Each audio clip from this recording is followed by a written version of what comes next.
All right, and we're on. Okay, we're going. Kyler, appreciate you hopping on with us, dude. Thank you. Of course.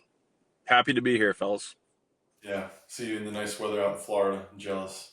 Just getting 2 feet of snow up 2 and here. sunny with a nice little sunset Yeah, going. yeah. Keep rubbing it in. Well, you're in big league spring training for the first time, right? This is your first invite. Yep. First year. Congratulations.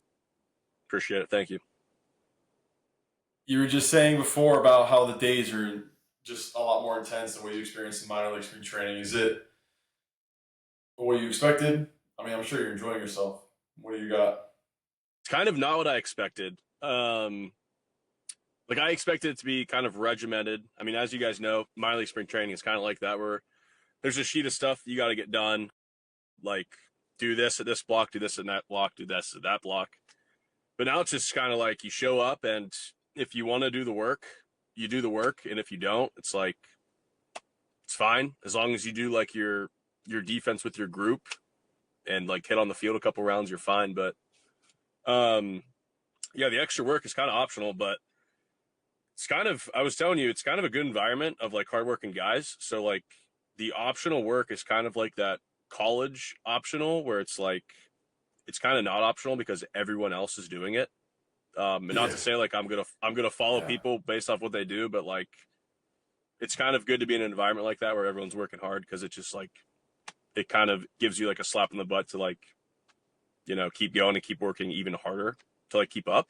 So good environment, but it's a lot less regimented and way more like on your own and like kind of be as good as you want to be, which I appreciate, like the leeway that they've given. I mean, that's what I feel like you'd imagine from big league camp. It's like these are guys that know what they need, so let them do what they need to do. It kind of makes sense. Yeah, everyone's a grown man. Like, you know what you need to do. Like, there's some 35-year-olds like they know what they need to do. So it's kind of just like, it's kind of a trust thing out of the staff. Very cool. Very cool. Listen, so I want to go into something from childhood, growing up. Right? We'll get into baseball, I guess, later on, but I want to ask you a question about what it was like growing up in the environment that your dad created. Because I did some research, some digging. First off, your dad's a preacher, right? No, seems like he does a lot of things. Like he's doing some type of. He may as well be. Something. He may as well be. Okay, what's his profession? What does he do? Is he a broadcaster? So he was a broadcaster, probably for 20-ish years in Pittsburgh with WPXI, and then he's known. He retired. People know him. Mm-hmm. He's a big name over there. No, he's a big name. He's kind of. Yeah, he is a big name around Pittsburgh. I mean, if you run into someone 40 years or up, they're gonna know him. He was big into high school football. High school football is kind of big in Pittsburgh, big football town. So he would cover those games in high school, and kind of blew up doing it. So yeah, he's a prominent Pittsburgh guy, not a preacher. Now he just does day trading. He does about a bunch of stocks, walks the dogs, you know. Okay. So sounds like the life. Yeah. The reason I brought him up is because I was listening. Is there a delay? I want to make sure. Is everything like on the same? Yeah, it's good over here. I think there is a delay. Anyways, the reason I bring that up is because I was listening to an interview with him. He was on, I'm not sure if he was on a TV, like a show or whatever. He was talking about miracles. And, he's talking about how miracles happen in your life, in two different forms, And one thing that really struck me, dude, is he said that he prayed for a certain thing from the moment your brother Christian was born in 1998.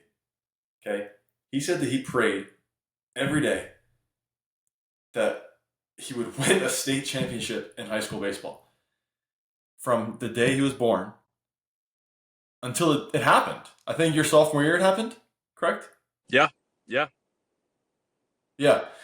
he said, and he gave the whole story about how you guys lost on a squeeze play his freshman year of high school, and then his sophomore year, and then he went through the whole thing. But he was saying adamantly that he prayed every night that you guys would win a state championship from the moment Christian was born.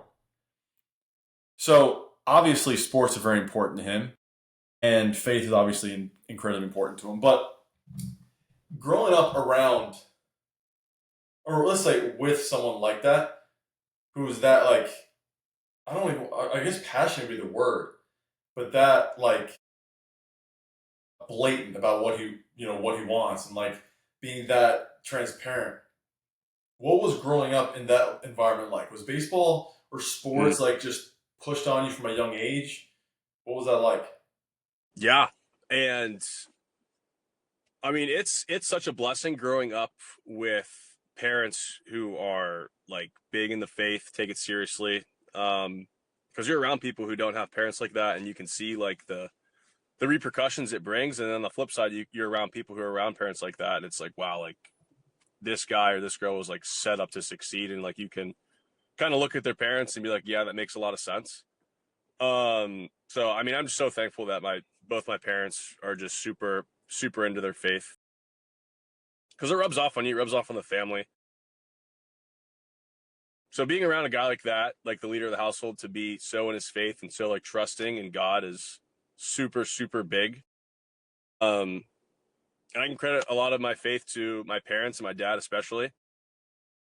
Just like, yeah, like you said, like at a young age, like stressing the importance of like faith and belief in God, and like make your requests known to God, because we serve a loving God. He wants to answer prayers, and if you follow him, like he will. So seeing that, like him leading by example and doing that, is super big in my faith back then, and even it is now. Like as a dad, like he still like is a leader of the faith in my household, and it's a blessing to have a man like that in the house.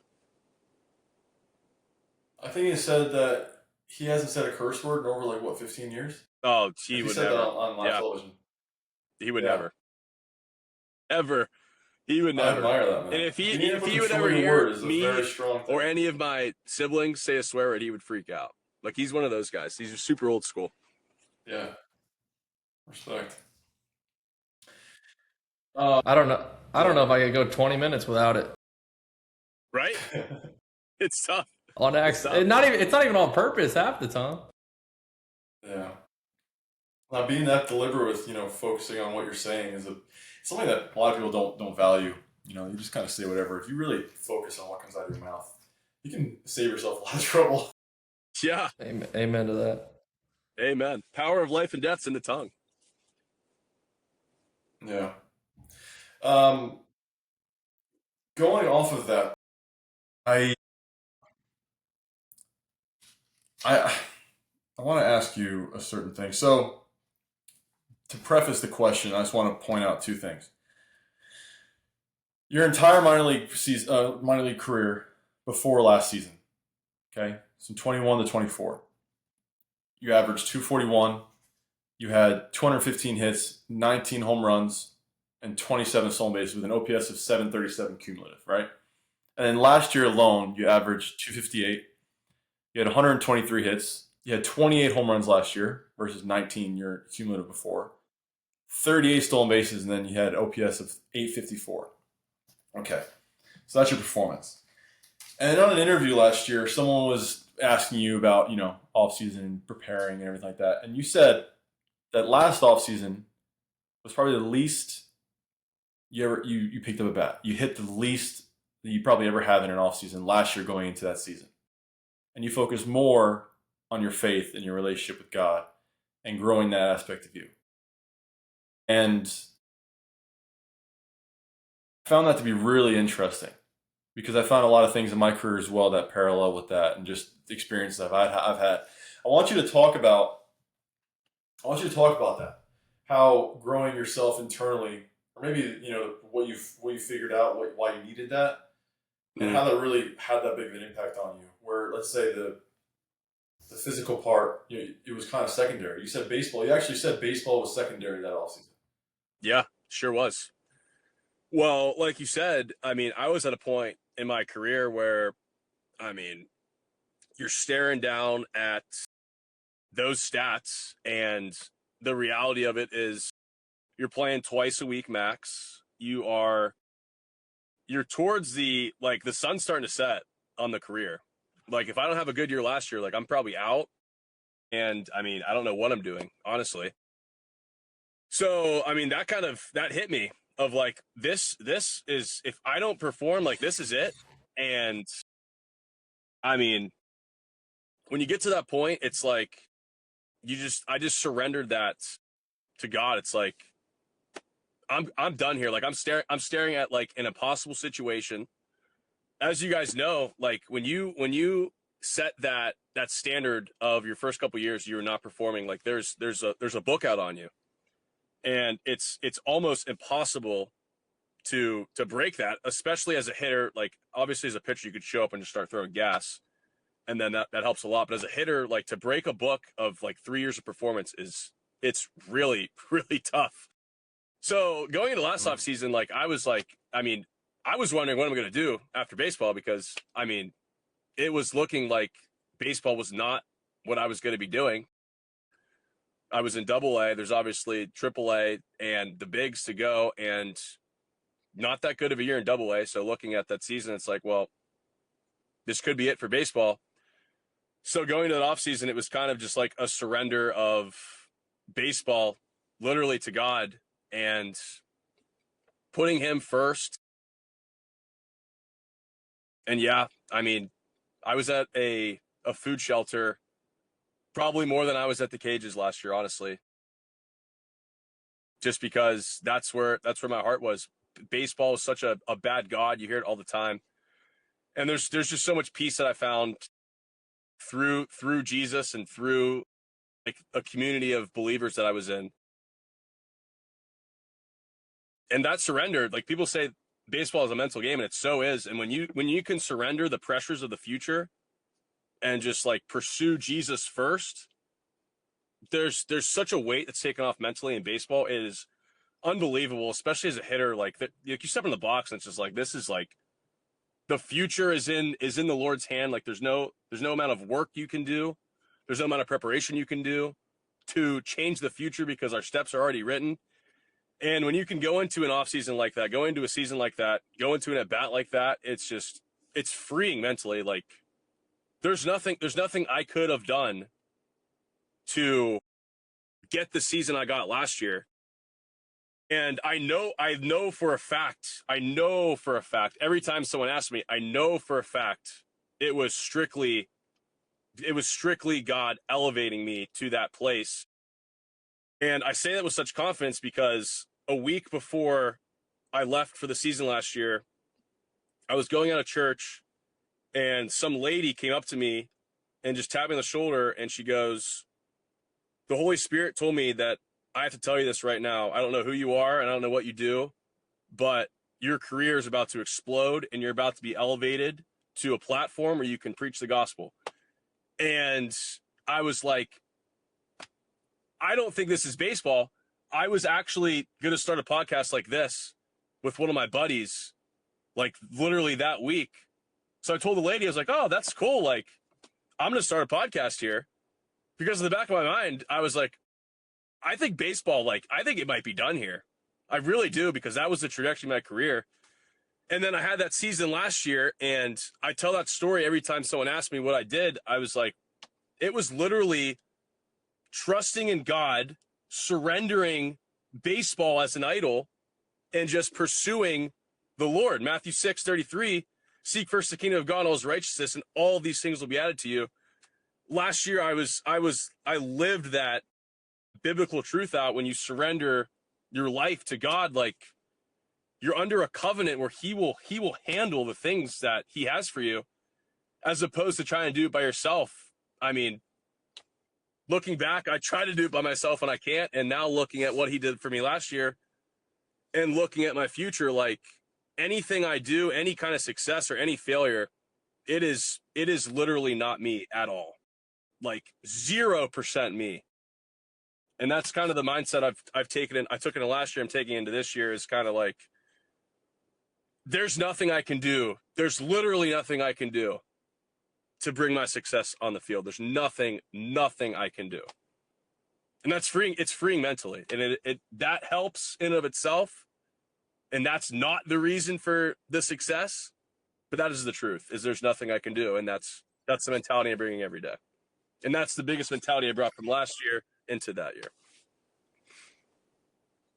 I don't want to say it's not the reason for your success. Like, I think letting go and trusting is exactly the reason for your success, right? Absolutely. Yeah. Right. Yeah.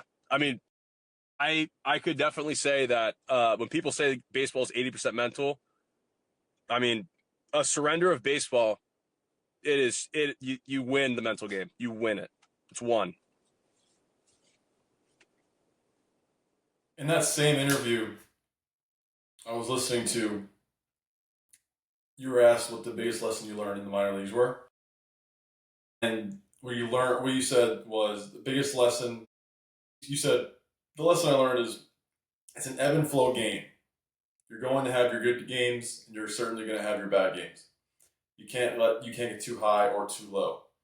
And it sounds like going in line with those lessons or let's say what you learned the minor leagues to be like, that mindset frees you from that. Just staying Absolutely, sane dude. all the time. Absolutely. Okay, so yeah. That's insane to me. What made you realize? I mean, because I spent time with you briefly, but I spent time with you enough to where I got a decent understanding of what you were about. From the outside, seems like you're the same dude. The way you're talking right now, the way you're that's how I remember you being back then. Like, just always positive, always in a good mood, always preaching the gospel, always, faith is the first thing that comes out of your mouth. Even when you're dealing with injuries, your back was shot when the brief time I was with you, and you're just still like, I'm going to the cages. Like, what can I do, man? Just gotta stay in the lineup, do my thing. Yeah. You're just always positive. So it sounds like, from the outside, that faith has always been a big aspect of you. And then growing up, like with your father and all the stuff he put on you and your parents, like, what made you realize that last offseason was you needed to focus on your faith more? Like, what was lacking in your life to where that was something that you needed to push even harder on? It was actually like just the success of baseball not being there. Like when you work as hard as you can in baseball and it doesn't work out, like it's the biggest slap in the face, like, ever. So, I mean, that's exactly what happened. It was just failure on the field, kind of just being on the ground and just saying, like, you know what, like, I'm gonna pursue Jesus here, and whatever happens, happens. Like in life, not even just with baseball, just whatever happens, happens. Like, and that's just what happened. Just a pursuit of God, and not even focusing about baseball at all. Like, sure, I still did my work, still went to the cages, still went to the gym, but like that was like so secondary. And honestly, now it still really is. Like, I'm having a pretty tough start to spring training right now. Like, I have one hit in these major league games. I probably have 6 punchies, but I feel like I should care more, but I really don't. I really don't at all, but I kind of want to care more.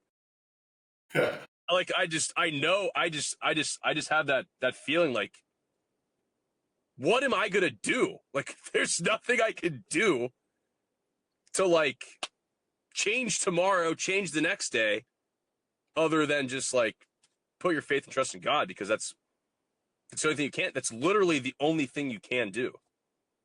Or panic. You can do one or two things. Try to panic and figure it by yourself, or control what you can control and put your faith in God that He'll figure it out.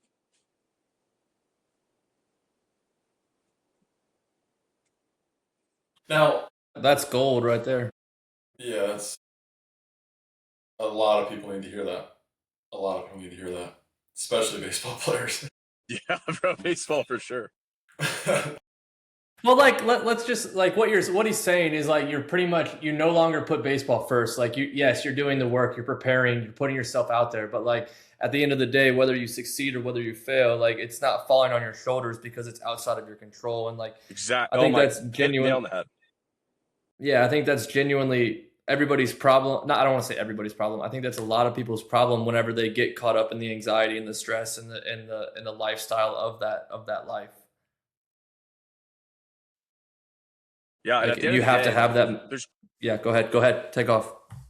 Yeah, there's only so much you can do. There's only so much preparation. There's only so much work, and then after that, like those are the boxes you have to check, and then it's just like it's literally hands off the wheel. Like go play, and whatever happens, happens. And at the end of the day, like you did what you needed to do.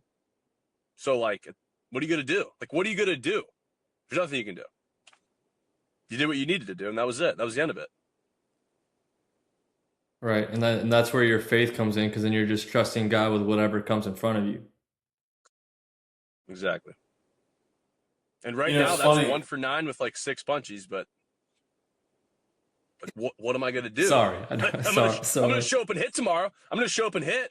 I'm gonna grind tomorrow. But like after that, if I punch again, so what? It's like I did what I needed to do, but I had a punchy on my card today. That's what was on my card. That's what was written for tomorrow. And if I punch again, well, that was written for tomorrow. Homer, okay, that was written for that day. It's like the steps are already written, the days are already numbered. It's like there's no need to worry. Like it's already done. So, I mean, listen, I admire this mindset because it's something that it's extremely challenging. And the thing is, I can hear it in your voice that you really like you're struggling with the aspect. Like I should care more, but like you don't, and that's like that's a very hard place to get to, especially in the place you're at now. Like you think big league camp, you're like pressing to like perform. So I applaud you for that, dude. Really, that's Well, amazing. let me cut you off, Luca. I think there's two avenues like that I've seen in my career too. Is like those guys that have the faith and they don't care, right? They're like that happy-go-lucky. They're full of faith. They're full of life. And there's those like the pessimistic view. I don't care about nothing. Like screw everything type of guys. And like you have to have that at some level. Like both of those guys make it. The guy that cares too much is the guy that, ends up spinning his wheels and, it hits that panic button or explodes in the locker room or has that emotional outbreak because they're holding on too tight. Right. So like now one's probably better than the other. That uplifting spirit probably carries you farther than being a pessimistic asshole, to say the least. But, like both of those avenues can work. Right. Totally. Yeah. But like you have to let go of everything in the future in order for that to even arrive. That's the biggest thing. Now, in terms of, I don't want to, put things in the future. I don't know if you dealt with anything last season, during the span. I'm sure throughout the entire season you dealt with a little bit of, a little. Did you lose them? I'm not sure if you dealt with like any type of, slump for 2 weeks or so. You lost us? Yeah, I'm good now though. My car just turned off. I'm good now. You're good? Yeah. You're good. So I was just saying, I'm not sure if, last year you dealt with any type of, slump for like a week or two or, whatever time where you're struggling for a small period of time. When other people, let's say press or anything like that, those type of players, what I've learned is, especially hitters, you have like a tough few games. And it's like, all right, maybe I'm going to move my hands a little bit. Maybe I'm going to change this a little bit. Maybe I'm going to go a little wider. Maybe I'm going to do a toe tap now. Or maybe I'm going to just not move my foot at all. Maybe I'm just going to go into a full like 2-strike mode all the time. See if that helps. Choke up or whatever bullshit you can come up with to see if you can get a hit. Yeah. How much maybe not how much. What have you found? Where's the threshold now to like, I'm going to trust the process, trust the things that I've done to create this swing, the thing that's given me success. And what's your thought process now when, maybe adjustments need to be made. And it's like, is it more of like an internal discussion with yourself? It's like, all right, maybe I need to, go forward with this. Like this coach may be saying something that may be helpful, or like, like, no, I'm sticking to my route. I'm sticking to what got me here. This 2 weeks of hitting I've been struggling. It is what it is. Like, where is that line for you now? Because it sounds like, you're pretty strong in your foundation, which is amazing. But you understand my question? Yeah. I mean, my swing itself will never change, but it's constant adjustments as a hitter. Like I made an adjustment today. Schleck, you know Schleck? Sean Schlechter? Neff, you probably know him. No, Schlechter? I don't No? think so. I don't know. Hitting coach. He's the St. Paul hitting coach. But he used to show me video of just like a money swing that I took, and then he showed me video of a game swing I took like the other day. And the synopsis of the video was I had more of a preset in my back hip.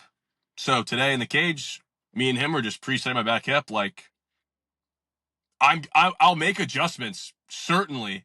Like as a hitter, if something's not right, like video wise or mechanically, like sure. Like constant adjustments, your body feels different every day. As you guys know as pitchers, like some days something's not working right, has it how it should be, so you have to pivot to something else, like minorly. And it's kind of the same thing as hitting. Like when you can't find that back hip, you have to make like tiny tweaks to find your back hip, or otherwise, I mean, it's tough to hit without your back hip. So today I made that adjustment of presetting my back hip a little bit. So like that's a good example of something I would do if a coach would present that to me and like show me video. I'd be like, yeah, let's do it. So that's kind of something I did today. But I mean, fundamentally, my swing it'll never change from what it has been. I don't even know if that counts though, because you're basically making an adjustment to go back to your swing that worked. You're just adjusting back to your old swing. Yeah. Okay. Yeah. In terms of what you just said, that is exactly what's happening. Yeah. Like that, my perfect swing. Like I want to get to that every time. So it's kind of adjustments based off getting back to that swing. Yeah. See, that's where I feel like a lot of players go wrong, because like they make the adjustments, yes, but it's like sometimes, a lot of times, they'll just make adjustments just because another guy is doing a leg lift. They're like, I'm going to try that out. Why not? And it's like get it completely away from what got them in the major league, into anything. But I mean, I'd imagine it happens in the major leagues as well. But so off that topic of baseball, when Zach and I are reframing a lot of the things we were going to focus on, one thing that I brought to your attention about the question I asked is to have the person bring something with them that either they're struggling with, something that they're trying to grow in, trying to get better with currently. And you were like, oh man, I don't know, I gotta think about it. And today you told me, and it was one word. It was just woman. What do you mean by that? What is it exactly? Well, first off, is this something you're struggling with? Is this something that it just comes to mind, something you're trying to grow in? Like what was your thought process behind that? Yeah. Well, I really didn't have to think about it, but when you ask that question of bring a topic that you think is interesting or something you're struggling with, it's like, huh. But that's kind of been at the forefront of my mind is just woman, bro. I know you got a girl, Luke. I don't know about you, Neff, but I'm 26. Yeah, okay, so you get it, Neff. I'm 26, going 27. No woman, bro. Yeah. No woman. I mean, it's tough out here, bro. It's tough. Try being 30. Trust me, with no woman. It's tough, bro. It's tough, bro. It's tough. It's tough, bro. Man. So just the whole navigation of it is just finding a girl that matches where you're at, value wise, being attractive. It's freaking tough. And I should have snapped as soon as you said that. I should have just said, oh, definitely girl. Because I love being single. Trust me, I love being single. I love my alone time. I love playing video games all night, staying up till 2, going to the casino tonight. I love no one telling me don't go to the casino, don't play video games, don't stay up all night. I love it. I'm a guy's guy. I freaking love the time with the boys. I love it. But flip side, we want a wife. We want kids. Neff, I'm sure you can agree. And I I'm with mean, you.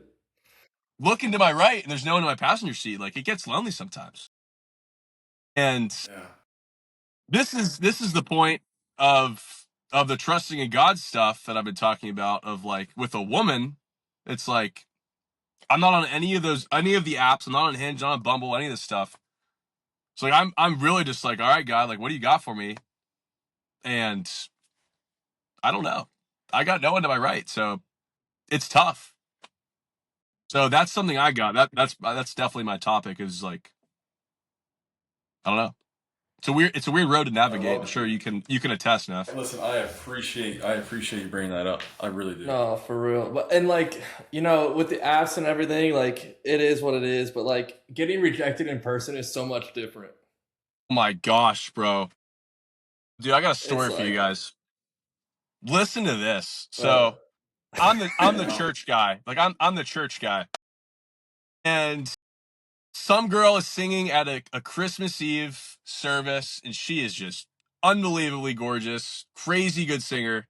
Right after it's over, I go right up to her and I say, "Hey, I'm Kyler. I think you're pretty. Like, let me take you out after Christmas, and let's see what we got." She says, "Oh my gosh, yeah, absolutely. Like, here's my number. Like, home run, slam dunk." Texted like 4 of my boys, like, dude, like, may have just found the one. I text her day after Christmas, "Yo, like, let's go get food or coffee." And she says, "Oh my gosh, I'm sorry. Gave you the wrong impression. Like, I have interest elsewhere." So that's, Neff, that's what you're saying. When you get rejected in person, dude, that has scarred me. Oh my gosh, dude, that has scarred me. it's the So worst. that's my latest woman trauma. And that was Christmas Eve. So it's tough out here, man. Luca, you don't know. It's tough out here, bro. Hey, I'll tell you what, if Listen, you're in Fort Myers, you just drive that thing down to Bonita Beach and just hang out there from about 7:30 to about 8:15. You'll That's the find spot. something, I guarantee you. I'm hitting Naples Oh, tomorrow, that's so we'll better see than the what's out there. spot. There's also go to Coconut Jack's for dinner, get some coconut shrimp, sit on the water, watch the dolphins come in. Yeah, go ahead. Go, I got you, dog. Don't worry. Appreciate it, Neff. Well, I'll yeah, probably go to it's like Fortnite. That's probably where I'll be. Oh, come it's on. like Come on, you want to find it. You gotta go. You gotta go out in the wild. I know, bro. I know. it's one of those things, man. Like you wanna find someone, right? You want to find someone that's gonna help you, like move you along. But it's also at the same time, it's like it's not just anyone. Like looks will get you by maybe 2 months, and then after that, it's like, who are they? What are they at their core? Who are they? And that's something that I find a lot of times nowadays, like with all the apps and everything like that. It's like the real connections aren't really there, and it's like I feel like though you're in a situation to where you put yourself in situations to meet people. Because I wanted to talk to you about, like, you said you were doing a lot of church events, a lot of worship events this whole off season, where you're constantly putting yourself in situations to meet people who have similar interests in you. Because you're never going to know anyone at first sight. You're never going to know everything about them. But if you know how that they're deep in their faith, you can. There's a certain amount of things you can insinuate about that person, which are all positives. Because most more likely than not, if they're doing those things, if they're at those events, they have some sort of relationship with God, which is obviously says a lot about the person. So you haven't found, not like you haven't met anyone, but like, have you found that those events bring you into a circle of people that you want to be around? And that's kind of what intrigues you about them, or is it? Because I heard you also say is men's events. Are they co-ed or are Yeah. they just guys? Yeah. So it's kind of a mix. Some are co-ed, some are men's. But I mean, it's, if you want to meet a girl, like, that's a good place to go. But it's usually not like I mean, I guess time and place would be kind of the word, because I'm with all my friends. It's like, yeah, it's not like a do I have balls thing, because I just told you that Christmas Eve story. Like, I got balls, like, I'll do it. But it's more so just like a time and place, like a worship. Like, am I really gonna go up to that girl and say, hey, like, I'm gonna get your number? Probably Why not? not. I don't know. I mean, Why not? amen. Why not, Neff? Where have you been? Where were you at this winter? Hey, listen, Preach this in the winter. Zach will just Amen. do it. Zach will Why do not? anything. Yeah, I may as well. I may as Right. Zach will well. walk up to a random person. Hey, for your thoughts, right, Zach? shoot, and score. I don't know. That's a good word. That's a good word. Why not? Oh, why not? I agree. It's like, what was the Why story not? you told me about the girl that was walking out of Barnes? The girl that's walking out of Barnes and Nobles with her mom, and you walked up to her and you just go, "Penny, for your thoughts." Yeah.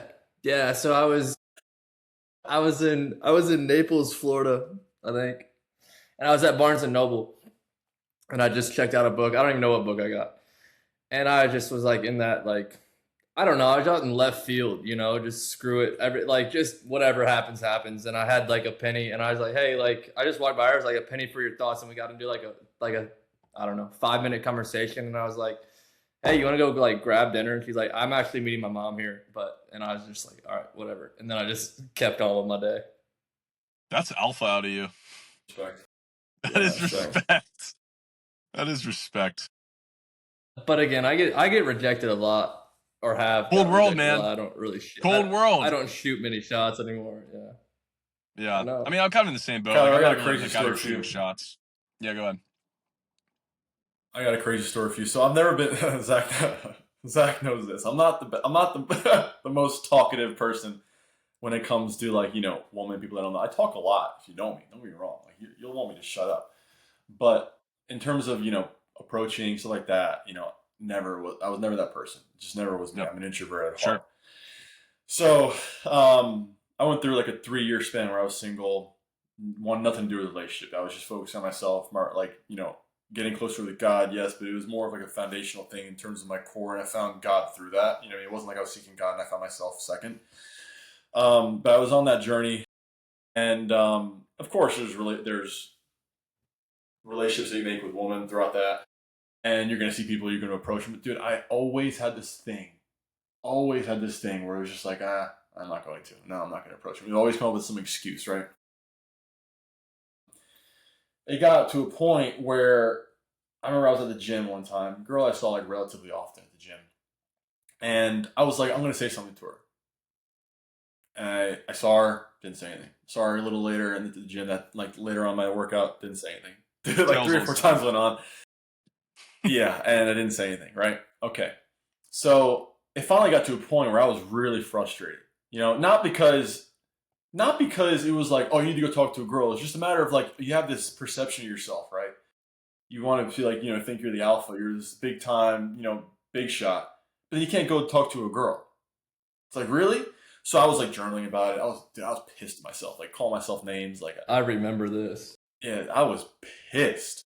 And so I believe I prayed about it, but not in the sense of like, give me another chance. Just like, I need to get better at this. I didn't want to I didn't want to be pushed immediately. Maybe give me a little bit of time, and then I'll go at it. Well, nope, I didn't really have much time, dude. Literally 2 days after this happens, right? I'm frustrated. This kind of whole thing going through my mind. I get on a flight. I'm going to visit my buddy in Arizona. Get on my flight in Newark. I'm sitting there, and the flight attendant, and I'm like, fuck. Pause, Kyler. Can you guess who the flight attendant is? Well, it's gotta be wifey. Yeah, right. Yeah. It's the girl I live with now. But so I see the flight attendant, right? And I'm like, shit. So I'm sitting there in my seat. And I just go with this, dude. I just go, are you fucking kidding me? And I literally am just like, really? Really? So now I'm stuck on a plane for 5 hours. So I have no excuse. I got nothing to do. The only thing I was doing was reading Jordan Peterson. That's the only thing I had to do that whole flight. So I was like, all right. So I have to figure this out. So, long story short, it worked out. And we're together now. But, dude, I hear you. I mean, you're better than I about the whole talking to people. I think I was very fortunate to have one experience to where I met the right person. Where I don't know how. I think you got lucky. I think you got lucky. I definitely got lucky, 100%. But I also think it was luck that was earned. I feel like I put a good amount of work on myself. I put enough work on myself to where I put myself in a position to where I wasn't capable of loving anyone before. You know, like I think if I brought a woman into my life, I would have just been doing her a disservice because I wasn't capable of giving her what, you know, she deserved to say, assuming she was the person who deserved to be loved properly, because there's people that don't. Let's just be real. But like, I was fortunate that things worked out that way because I had a good enough time to where I created that foundation myself, and then God just gave me someone. Just literally, there's no other reason it happened other than God. Like I was gonna leave on a Thursday. My buddy was like, "Hey, my buddy's here. This and that. He leaves on Friday. Like, you should probably just come Friday. It makes more sense." I was like, "All right." Literally changed last minute to leave Friday instead of Thursday. If I hadn't changed that flight to go on Friday, I would have never met. Like it was that small a window to like where I would. Then you're here with me and Neff, bro. You know what I'm saying? Yeah. Else we would still be in the gym cardio room, banging our head against the wall, trying to talk to the same chick. Yeah, like dude, literally. It's crazy, man. It's crazy. You know, but listen, you trust in God, so the proper relationships will be made when they need to be made. That's for sure. But that was my story, and fortunately for me, I haven't had to go up to a cold combo. So yeah, good for me. That's good, bro. Yeah, Great for you. That's freaking good. Maybe it's the flight attendant for us. Maybe it was always the flight attendant. Listen, I told Zach, man. I said, Zach, just start buying flights, man. Just get on as many flights as possible, and maybe you'll meet one. Maybe you'll meet one. Maybe. But yeah. You know, I think a lot of it's consistency though. Like for real.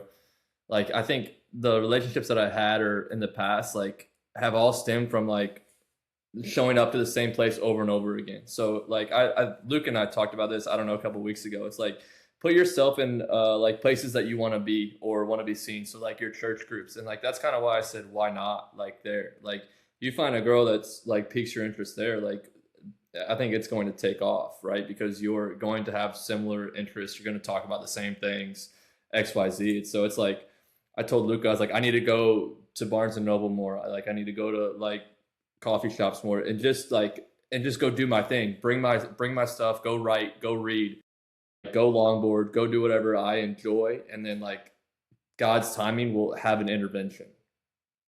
Even if I like, in like, I don't know, you know, like when I step out and I try to go create something or make something of something else, it's like, that's where the rejection happens. That's where like all those other things, it's like, okay, like obviously it's not meant for you because I tried to force something that wasn't for me. Yeah, I mean, remember we're in the city, Zach. Remember this? Yeah, Tyler, it's hilarious, man. We're in a market in the city, going up the escalator, and Zach sees a girl. Dude, in the middle of New York City, she's got knee-high leather white boots on. It's like she had brown boots. She had brown boots, whatever. White dress. Yeah, I remember. Okay, yeah. Zach remembers her still. Right. And dude, we're going up. She's going down. Right. And Zach leans over. Is like, "Hey, want to come and have a conversation with us?" And I'm just like, "Holy shit, dude!" Like, oh my god. And so I don't think she acted like she didn't hear him, I think. And we go sit down. Right, we were actually next to the escalator. You know, she comes by again, straight conversation. Guess what? 10 minutes later, she's sitting at the fucking table talking to us. I'm like, let's go. Good for you. And what happened? Good for you. Nothing. Like normal. I forced something that wasn't for me.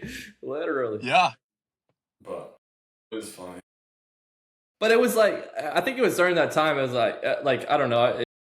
It just kind of, you know, I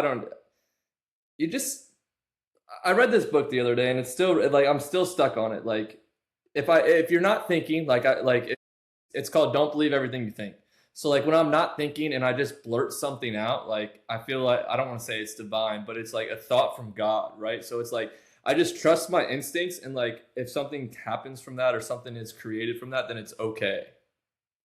Whereas like when I go outside myself and I try to force something that's not for me, like I don't know, I end up getting hurt way more than like I needed to. But again, lessons learned, experiences.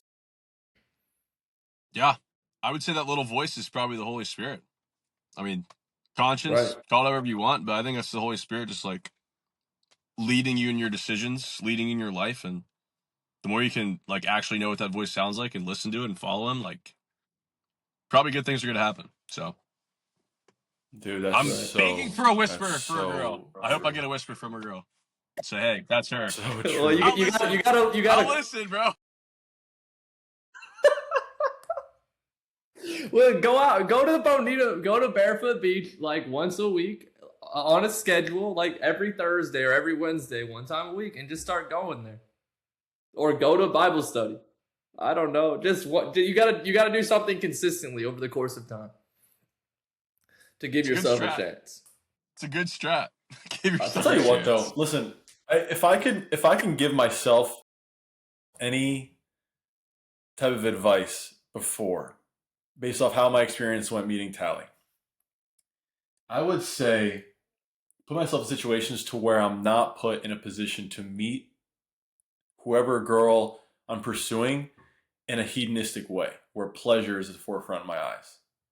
So what I mean by that is don't put myself in a situation to where what strikes me about her is her body or her sexiness or this and that. Beauty is one thing. Face is, if she's gorgeous, like, it's just her face. But like, put myself in situations to where I'm meeting her for her and not like, have these eyes for like the pleasure of what it looks like looking at her. Because I feel like the thing that's different about my relationship now versus the relationships I've had in the past, where it's like when I met her, it was only based off the connection we had because she was in her uniform and she was, there really wasn't like much provocativeness going on, promiscuity or anything, if you want to say. And it allowed me to like see obviously her face and just like, I was like, wow, this girl's gorgeous, but I knew nothing else about her and like didn't matter. And I just met her for her and we had a conversation, we talked, and I got to know her that way. And then, I could go on about it for hours, but like, I think that's something that I don't wish anything changed because I ended up with the person that I want to be with. But like, I feel like that's advice that I would give someone else. It's like, I feel like, especially guys, like you want to be in a situation to where you want to, pleasure, it's like, it's just at our core, it's like what drives us, and like when you can strip that away from you and like look at it through like the lens of purity, I feel like you give yourself a much better opportunity to meet someone like real and have a real connection with someone. So maybe what I'm getting at is maybe it's not the best to meet someone at a beach in a bikini, I guess is what I'm trying to say. Okay, You shut sorry. that Don't down? go to the Bonita Luca, Beach. shut I that down. apologize. I apologize. Don't go there. Kyler, do you do anything in season, like wherever you go? Do you find groups? Do you find churches? I mean, you're obviously going up the system now. You seems like you're probably going to start in St. Pete. So, or no, Yeah. St. Paul. Oh my God. Yeah. At every stop, did you find churches? Did you find groups? Did you find things to do that? No, it's actually kind of tough during the season, but we have our own Bible study. Cardenas leads it usually. Mm, And he's yeah. great. Such a good man of God. So you get a Cardenas sermon like once a week. We usually do it on Thursdays. So we'll knock that out. That's kind of like I would say that's like the kind of Christian community. Uh, I guess kind of fill that I get for the week is that Thursday Bible study. And then there's chapel like on Sunday, but that's just like a quick hitter, like 10 minutes in and out. But yeah, the biggest thing for me is definitely that Bible study that Cardenas runs once a week, and then just being around those guys in that Bible study helps a lot because community is so big, especially faith wise. The people you're around, they're gonna rub off on you whether you like it or not. And just when you can surround yourself with people that are like minded and big in their faith, It's going to rub off on you. So being around guys like that a lot helps a ton, especially faith-wise. Yeah, that Cedar Rapids team was, there was a lot. I mean, the Bible study group was huge. And I think Huge. it was a very easy team, really easy team to join mid-season and just like, just blend right in with you guys. You guys were really, really welcoming. And it didn't feel like a team as much as it felt like more like, tight knit, close friends. I definitely think it probably had a lot to do with it. You guys were really close. Definitely.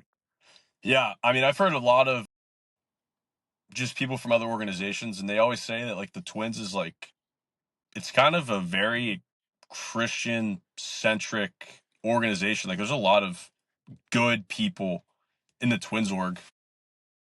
And especially my year, like we got Rucker and we got Cardenas, and those are just juggernaut Christian guys. And when you're around them every day, it's infectious. It rubs off on you. Then you bring it to other people, rubs off on them. Then all of a sudden, there's like you got 10 dudes right there, all thinking the same way, all acting the same way, and then before you know it, like the whole team's like that. And it's kind of how it's been since I've been with the Twins. And having a leader, I mean, having a good leader, like I can't speak enough about Cardenas. Having a good leader like that is just, it takes pressure off you to like fill like a role like that, and like you can just like, I don't know, kind of just like be yourself, be a nice guy. There's no pressure to like, I don't know, recruit people for like a group like that. So having guys like Cardenas and Rucker really, really, really, really help. Yeah. I have nothing bad to say about the Twins. It was a brief experience, but I really enjoyed it. The whole organization, top to bottom, good group of guys. Yeah, Super good group of guys. I thought as I moved up, the people got better. To be honest, like I feel like they did a good job of weeding out that. Not everyone, but most of them. Yeah, and that's kind of usually how it works. Is if you're a bad guy, like I feel like it just catches up to you eventually. And those guys do Yeah, just get I weeded agree. out. Like especially, I've just seen it. Like just bad guys, just I don't know, just don't make it. Like as people, just don't make it. I think that's kind of how life works too. You know? Well, right. Like I think you get caught up, and you know that mental aspect of it comes back to you because eventually you're like, man, is this right or is this wrong? And then once you're down that spiral, it's tough to turn off. Totally. My dad, he was a strength and conditioning coach in the NBA for a while. So all growing up, I was around NBA players, around the Nets. He always told me, dude. He said his best players are always his best guys. And he like that's what, dude. From when I was like 5 years old, I remember him telling me that. Like guys like Jason Kidd, Vince Carter, Kerry Kittles, Richard Jefferson, these guys, Kenyon Martin, like these are old timers. But like he always said, my best players are my best guys. It's like no one wants to be the guy that like no one likes, and it's just Yeah. it's something to be said for that, because you want your best players to be your leaders. So if your best player is an asshole, no one's going to follow him. No one's going to be like him. Exactly. All right. It's Right. that simple. But to close off, we're starting a tradition where we want to ask you a question, and we'll have that finish things off. Something that I want to ask you, Kyler, is what does success mean to you now that it didn't mean to you before? Mm. Things you've learned throughout your journey. What does success mean to me now? And it didn't before.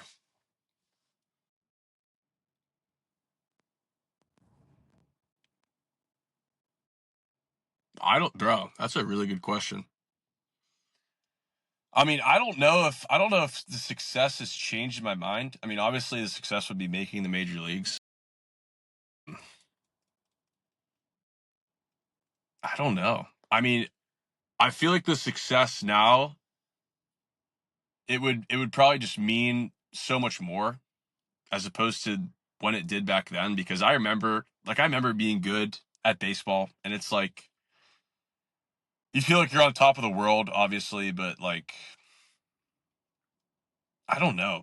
Doing it with like the surrender mindset of this is God and it's not me. It's just more fulfilling.